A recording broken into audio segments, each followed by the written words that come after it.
Could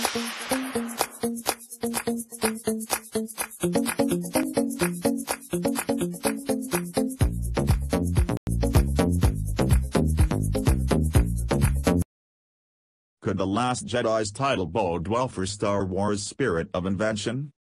If Rian Johnson's film charts the last hurrah of Luke Skywalker's order, the space opera could be forced to find radical new modes in which to flourish. Generally speaking, terribly titled Star Wars episodes mostly end up being terrible Star Wars movies. The Phantom Menace was presumably only so named because trouble in the Galactic Senate would have alerted fans to the looming, nightmarish shift away from knockabout space fun towards Trade Federation blockades and endless Jedi councils in the first of George Lucas's space opera prequels. Likewise, Attack of the Clones seemed to speak to its sequel's endless conveyor belt of meaningless CGI aliens, planets and cityscapes as much as to the creation of the first proto-stormtrooper army. J.J. Abrams's tamely monarched The Force Awakens hinted heavily towards the rather generic, if thrillingly realized, take on Star Wars presented in 2015's Jedi Party Starter.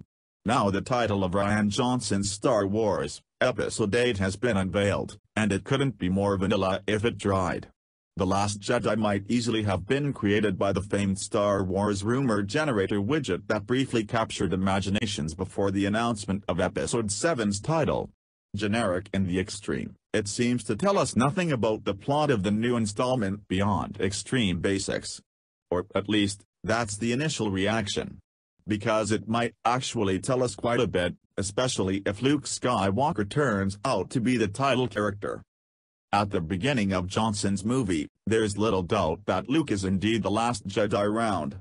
The Force Awakens didn't even give us so much as a pithy space wisdom spouting Force ghost to remind us of the good old days. Obi-Wan Kenobi died in a battle with Darth Vader during the events of Star Wars, while the former Anakin Skywalker had long since renounced his old order in favor of a future as the Emperor's head shiny Black Death cyborg by the time of his demise in Return of the Jedi.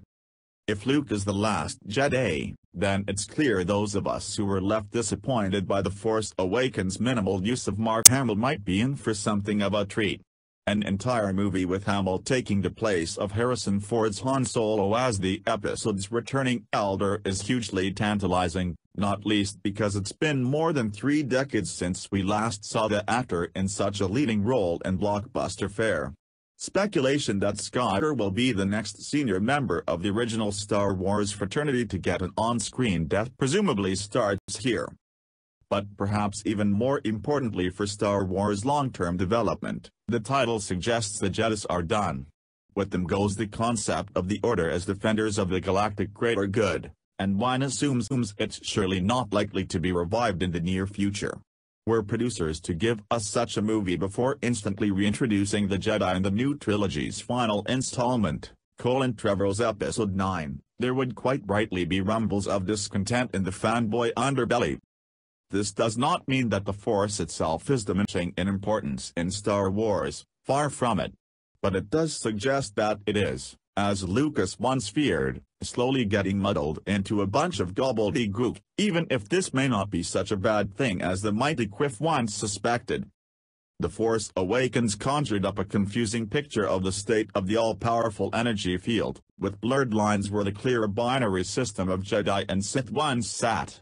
Rey's powers are potent, but without proper training she is far from a fully trained Jedi. Kylo Ren is strong enough to stop a phaser bolt in midair using only the power of his mind, but he has none of the iron will and discipline that marked his grandfather's reign as the Emperor's right-hand hell machine. Finn is able to fight convincingly with a lightsaber, and seems to be virtually invincible despite the spectacular danger he keeps throwing himself into, suggesting the Force is with him. Yet there's nothing to suggest he has any special powers. We've seen in Rogue One, via Donnie Yen's Cherubim, that you don't need to be a Jedi to benefit from the Force.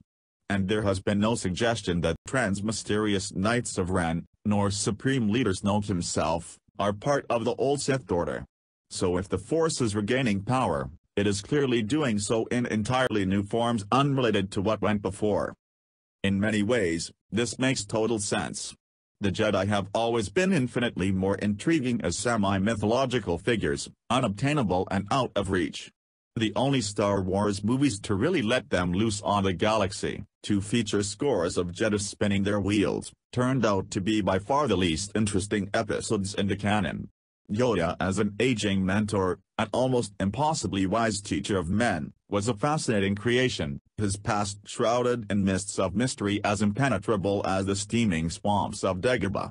Yoda as the much younger leader of the Jedi Council was a tedious old syntactically challenged stick-in-the-mud who almost made us sympathize with the whinging emo teen Anakin Skywalker. The final demise of the Order might just be a good thing, from a storytelling point of view. Indeed, this new trilogy might just live or die on its ability to unravel the current muddle of the Force, to find the new modes in which it will flourish. This could be the glue that holds the entire story arc together. That's an intriguing prospect indeed for those hoping to see this long-running, much-loved space opera finally take some risks and break new ground. The Last Jedi might be a pretty generic title, but if Tim makes good on his promise, the future of Star Wars could be far from vanilla-flavored.